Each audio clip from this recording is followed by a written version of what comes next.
तल्ली दुर्गा भवानी, कोल्लू विन्नाई भवानी,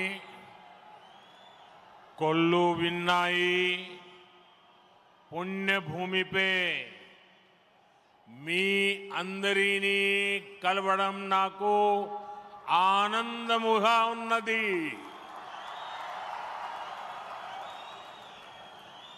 आंध्र प्रदेश के राज्यपाल सैयद अब्दुल नजीर जी, मुख्यमंत्री मेरे मित्र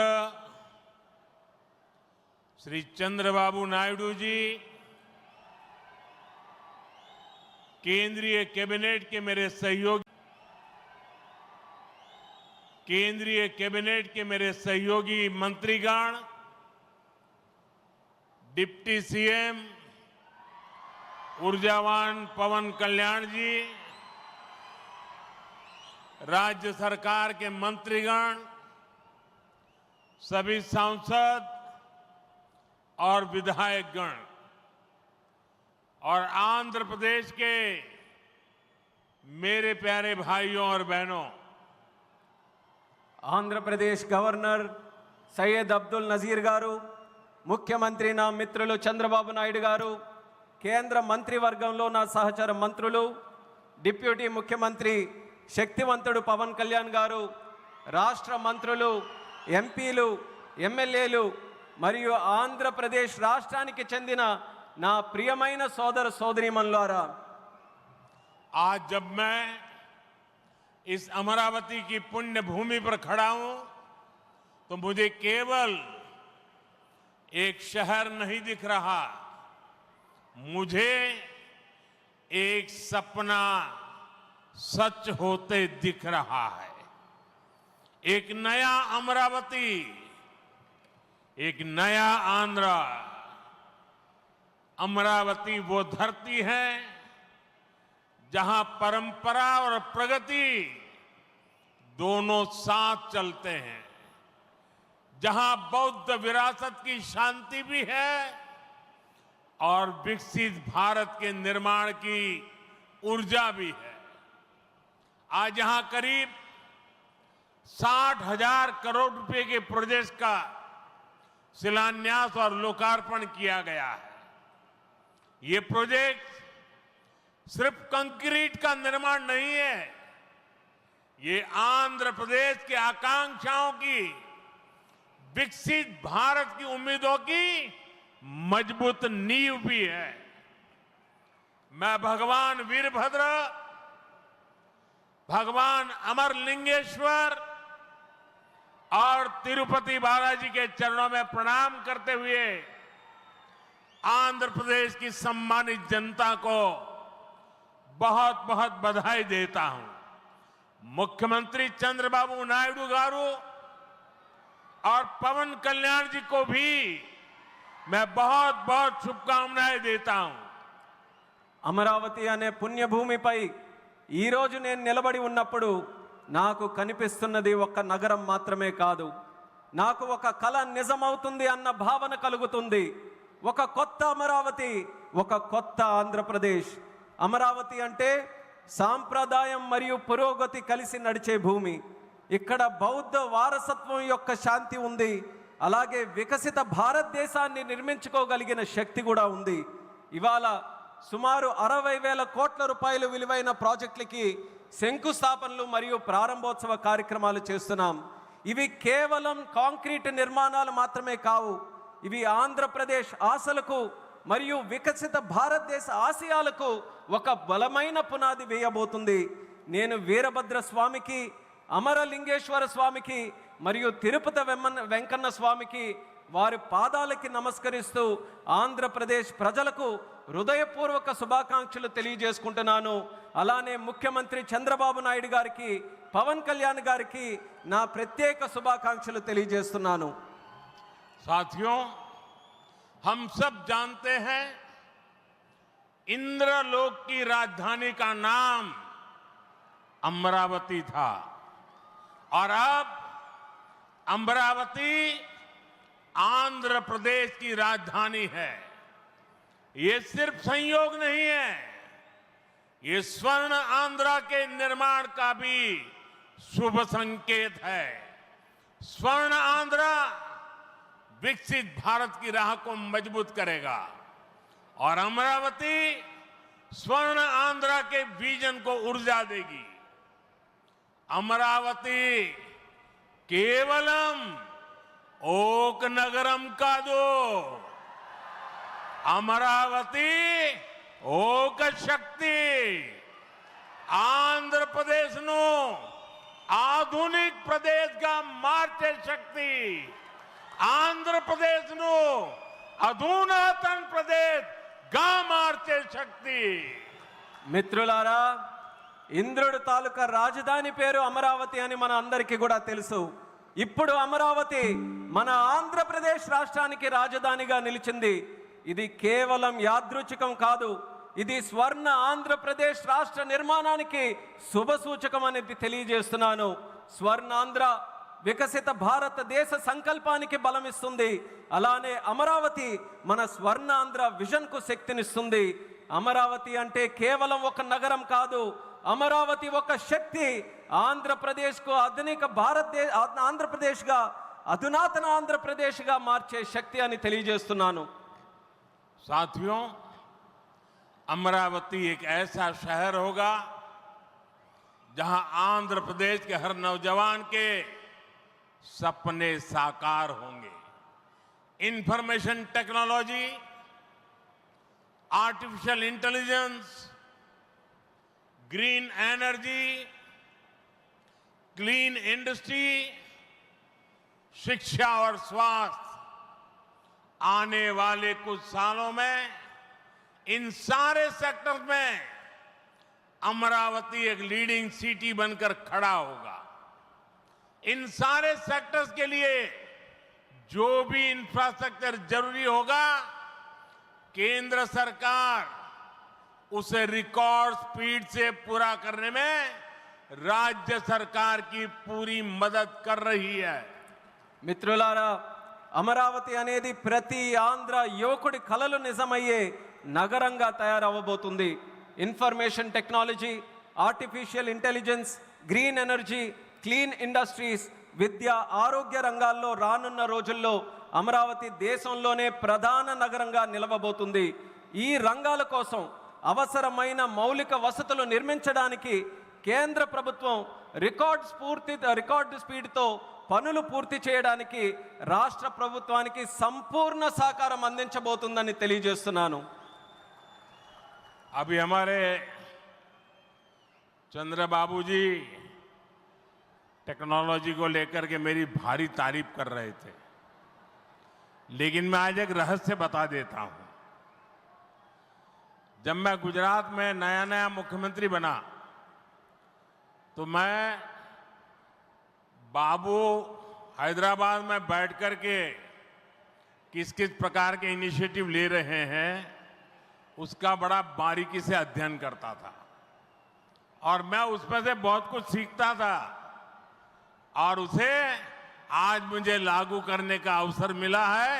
मैं लागू कर रहा हूं। ఇప్పుడు చంద్రబాబు గారు మీరందరి ముందు నాకు టెక్నాలజీ నాతో మొదలైందన్నట్టుగా ప్రశంసిస్తున్నారు. కానీ నేను మీ అందరికీ కూడా ఒక రహస్యం చెప్తాను.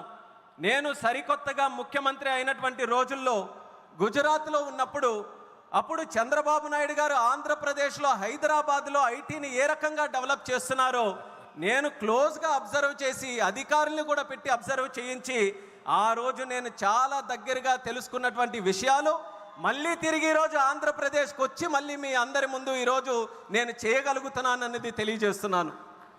और मैं अपने अनुभव से कहता हूं, फ्यूचर टेक्नोलॉजी हो, बहुत बड़े स्केल पर काम करना हो और जल्दी से इसे जमीन पर उतारना हो तो वो काम चंद्रबाबू उत्तम से उत्तम तरीके से कर सकते हैं.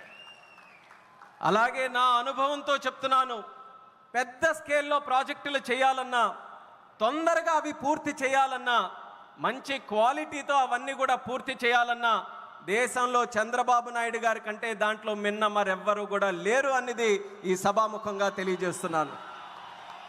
साथियों, 2015 में मुझे प्रजा राजधानी का शिलान्यास करने का अवसर मिला था।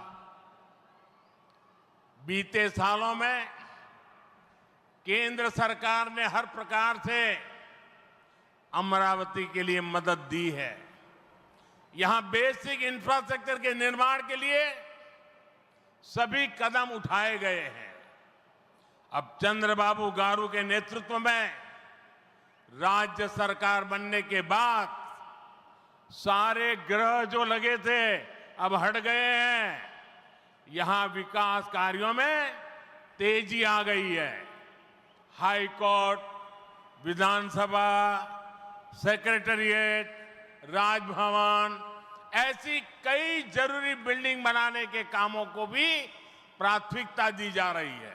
మిత్రులారా, 2015లో ప్రజల రాజధానిగా అమరావతికి నేను శంకుస్థాపన చేశాను. గత 10 ఏళ్లలో కేంద్ర ప్రభుత్వం అమరావతికి అన్ని రకాలుగా మద్దతుగా నిలిచింది. ఇక్కడ మౌలిక వసతుల నిర్మాణానికి అవసరమైన ప్రతి అడుగు కూడా వేసింది. ఇప్పుడు చంద్రబాబు నాయుడు గారి నాయకత్వంలో ప్రభుత్వం ఏర్పడిన తర్వాత అభివృద్ధి మరింత వేగంతో ముందుకు వెళ్తుంది.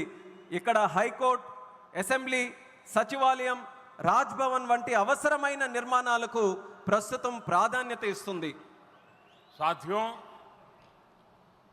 एनटीआर गारू ने विकसित आंध्र प्रदेश का सपना देखा था। हमें मिलकर अमरावती को, आंध्र प्रदेश को विकसित भारत का ग्रोथ इंजन बनाना है। हमें एनटीआर गारू का सपना पूरा करना है। चंद्रबाबू गारू, ब्रदर पवन कल्याण, इदी मनमू చెయ్యాలి,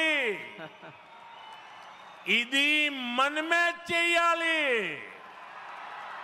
మిత్రులారా, ఎన్టీఆర్ గారు వికసిత్ ఆంధ్రప్రదేశ్ కోసం కలకన్నారు. మనమందరం కలిసి అమరావతి మరియు ఆంధ్రప్రదేశ్ని వికసిత భారతదేశానికి గ్రోత్ ఇంజిన్గా తయారు చేయాలి. మనం ఎన్టీఆర్ గారి కలల్ని నిజం చేయాలి. నారా చంద్రబాబు నాయుడు గారు, అలాగే సోదరులు పవన్ కళ్యాణ్ గారు, ఇది మనం చేయాలి, ఇది మనమే చేయాలి. साथियों, बीते 10 सालों में भारत ने देश में फिजिकल, डिजिटल और सोशल इंफ्रास्ट्रक्चर पर विशेष बल दिया है। भारत आज दुनिया के उन देशों में शामिल है जहां का इंफ्रास्ट्रक्चर तेज गति से आधुनिक हो रहा है।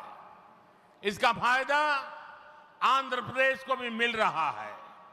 आज भी रेल और रोड से जुड़े हजारों करोड़ के प्रोजेक्ट आंध्र प्रदेश को मिले हैं। మిత్రులారా, గత 10 ఏళ్లలో భారతదేశం ఫిజికల్, డిజిటల్ మరియు సోషల్ ఇన్ఫ్రాస్ట్రక్చర్పై ప్రత్యేక దృష్టి సారించింది. ఇప్పుడు భారత్ ప్రపంచంలో అత్యంత వేగంగా మౌలిక వసతులు అభివృద్ధి చెందుతున్నటువంటి దేశాల్లో ఒకటిగా నిలుచుంది. ఇది ఆంధ్రప్రదేశ్కు కూడా ప్రయోజనంగా మారబోతుంది. ఈ రోజు కూడా రైల్ మరియు రోడ్డు ప్రాజెక్టులలో రాష్ట్రానికి వేల కోట్ల రూపాయలు కేంద్రం తరపున అందించడం జరుగుతుంది. यहां आंध्र प्रदेश में कनेक्टिविटी का नया अध्याय लिखा जा रहा है। इन प्रोजेक्ट से एक जिले से दूसरे जिले की कनेक्टिविटी बढ़ेगी, आसपास के राज्यों से कनेक्टिविटी बेहतर होगी। इससे किसानों के लिए बड़े बाजार तक फसल पहुंचाना आसान होगा और उद्योगों के लिए भी सुविधा होगी। टूरिज्म सेक्टर को और तीर्थ यात्राओं को बल मिलेगा। जैसे रेनीगुंटा नायडूपेटा हाईवे से तिरुपति बालाजी के दर्शन आसान होंगे। लोग बहुत कम समय में वेंकटेश्वर स्वामी के दर्शन कर पाएंगे। ఆంధ్రప్రదేశ్లో కనెక్టివిటీకి ఒక కొత్త అధ్యాయం మొదలవబోతుంది. ఈ ప్రాజెక్టులతో ఒక జిల్లాకు మరొక జిల్లాకు కనెక్టివిటీ పెరుగుతుంది. పక్క రాష్ట్రాలతో కూడా అనుసంధానం ఏదైతే ఉందో అది కూడా మెరుగు కాబోతుంది. ఈ ప్రాజెక్టుల వల్ల రైతులకి పెద్ద మార్కెట్లకు తక్కువ సమయంలో తమ పంటని తీసుకొని వెళ్ళడానికి సులభం అవుతుంది. అలాగే ఉద్యోగస్తులు మరియు పారిశ్రామికులు కూడా సౌకర్యం కలుగుతుంది. పర్యాటకం, తీర్థయాత్రలకి ఆ రంగాలకి కూడా ఉపయోగపడుతుంది. ఉదాహరణకు రేణుగుంట నుంచి నాయుడుపేట కొత్త హైవే ఏదైతే ఉందో దాని ద్వారా తిరుపతి వెంకన్న స్వామి వారి దర్శనం చాలా సులభంగా మనకు అవుతుంది. తక్కువ సమయంలో ప్రజలు ఆ స్వామివారిని దర్శనం చేసుకొని ఆ అవకాశం పొందుతారని కూడా తెలియజేస్తున్నాను. साथियों, दुनिया में जो भी देश तेजी से विकसित हुए हैं उन्होंने अपनी रेलवे पर बहुत अधिक बल दिया है। बीता दशक भारत में रेलवे के ट्रांसफॉर्मेशन का रहा है। भारत सरकार ने आंध्र प्रदेश में रेलवे के विकास के लिए रिकॉर्ड पैसे भेजे हैं। वर्ष 2009 से 2014 तक आंध्र प्रदेश और तेलंगाना के लिए रेलवे का कुल बजट 900 करोड़ रुपए से भी कम था, जबकि आज सिर्फ आंध्र का ही रेल बजट 9000 करोड़ रुपए से ज्यादा का है, यानी करीब 10 गुना से ज्यादा की बढ़ोतरी हुई है। మిత్రులారా, ప్రపంచంలో వేగంగా అభివృద్ధి చెందిన దేశాలు ఏవైతే ఉన్నాయో అవన్నీ కూడా తమ రైల్వే మీద చాలా ప్రాముఖ్యత సారించారు. గత దశాబ్దంలో భారతదేశంలో కూడా రైల్వే మీద ఎక్కువగా పరివర్తన జరిగింది. కేంద్ర ప్రభుత్వం ఆంధ్రప్రదేశ్ రైల్వే అభివృద్ధికి కూడా రికార్డు స్థాయిలో నిధులు మంజూరు చేయడం జరిగింది. 2009 నుంచి 14 వరకు ఆంధ్రప్రదేశ్ మరియు తెలంగాణ కలిసి ఉన్నప్పుడు రాష్ట్రం తాలూకా బడ్జెట్ కేవలం 900 కోట్లు కూడా ఉండేది కాదు. కానీ ఇప్పుడు కేవలం ఆంధ్రప్రదేశ్కు మాత్రమే రైల్వే బడ్జెట్ 9000 కోట్ల దాటి ఈరోజు అందిస్తున్నాం. అంటే ముందు కంటే 10 రెట్లు ఎక్కువ బడ్జెట్ అభివృద్ధి జరుగుతుందని తెలియజేస్తున్నాను. साथियों, रेलवे के बढ़े हुए बजट से आंध्र प्रदेश में रेलवे का 100% इलेक्ट्रिफिकेशन हो चुका है। यहां 8 जोड़ी आधुनिक वंदे भारत ट्रेनें चल रही है। साथ ही आधुनिक सुविधाओं वाली अमृत भारत ट्रेन भी आंध्र प्रदेश से होकर गुजरती है। बीते 10 साल में आंध्र प्रदेश में 750 से अधिक रेल फ्लाईओवर और अंडरपास बनाए गए हैं। इसके अलावा आंध्र प्रदेश के 70 से ज्यादा रेलवे स्टेशनों को अमृत भारत स्टेशन योजना के तहत विकसित किया जा रहा है। మిత్రులారా, ఈ పెంచిన రైల్వే బడ్జెట్ వల్ల ఆంధ్రప్రదేశ్లో 100% ఎలక్ట్రిఫికేషన్ మనం పూర్తి చేసుకున్నాం. ఇక్కడ 8 సరికొత్త వందే భారత్ ట్రైన్లు ప్రారంభమయ్యాయి. దానితో పాటు ఆధునిక వసతులతో కలిగి ఉన్న అమృత్ భారత్ రైళ్లు కూడా ఆంధ్రప్రదేశ్ నుంచి వెళ్తుంది. గత 10 ఏళ్లలో 750 కంటే ఫ్లైఓవర్ బ్రిడ్జ్లు కానీ అండర్ పాసేజీలు కానీ రైల్వేస్లో నిర్మించబడింది. అంతేకాకుండా 70కి పైగా రైల్వే స్టేషన్లు మన ఆంధ్రప్రదేశ్ రాష్ట్రంలో అమృత్ భారత్ స్టేషన్ పథకం కింద అభివృద్ధి కూడా చేస్తున్నామని తెలియజేస్తున్నాను.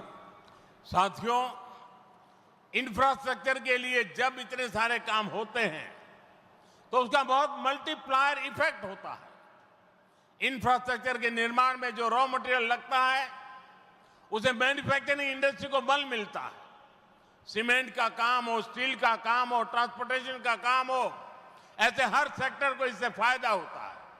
इंफ्रास्ट्रक्चर विकास का सीधा लाभ हमारे नौजवानों को होता है, उन्हें ज्यादा रोजगार मिलते हैं। आंध्र प्रदेश के भी हजारों युवाओं को इन इंफ्रा प्रोजेक्ट से रोजगार के नए मौके मिल रहे हैं। మిత్రులారా, ఇంత భారీ స్థాయిలో మౌలిక వసతులు అభివృద్ధి జరగడం వల్ల ఆర్థిక వ్యవస్థలో మల్టీప్లయర్ ఎఫెక్ట్ ఏర్పడుతుంది. నిర్మాణ రంగంలో కావలసిన రా మెటీరియల్స్, సిమెంట్ అయినా, స్టీల్ అయినా, రవాణా వంటి రంగాలకు గణనీయమైన డిమాండ్ ఏర్పడుతుంది. దీనివల్ల తయారీ పరిశ్రమలకు బలం ఏర్పడుతుంది. ఈ పరిశ్రమల ద్వారా మన యువతకు నేరుగా ఉద్యోగ అవకాశాలు పెరుగుతాయి. ఆంధ్రప్రదేశ్లో వేలాది మంది యువకులకు ఈ ప్రాజెక్టుల వల్ల సరికొత్త ఉపాధి అవకాశాలు కూడా లభిస్తాయని తెలియజేస్తున్నాను. साथियों, मैंने लाल किले से कहा था कि विकसित भारत का निर्माण गरीब, किसान, नौजवान और नारी शक्ति इन 4 पिलर्स पर होगा। एनडीए सरकार की नीति के केंद्र में 4 पिलर सबसे अहम है। हम विशेषकर किसानों के हितों को बड़ी प्राथमिकता देते हुए काम कर रहे हैं। किसानों की जेब पर बोझ ना पड़े और इसलिए बीते 10 सालों में केंद्र सरकार ने सस्ती खाद देने के लिए करीब 12 लाख करोड़ रुपए खर्च किए। हजारों नए और आधुनिक बीज भी किसानों को दिए। पीएम फसल बीमा स्कीम के तहत आंध्र प्रदेश के किसानों को अब तक 5,500 करोड़ रुपए का क्लेम मिल चुका है। पीएम किसान सम्मान निधि के तहत भी आंध्र के लाखों किसानों के खाते में 17,500 करोड़ रुपए से ज्यादा पहुंचे हैं।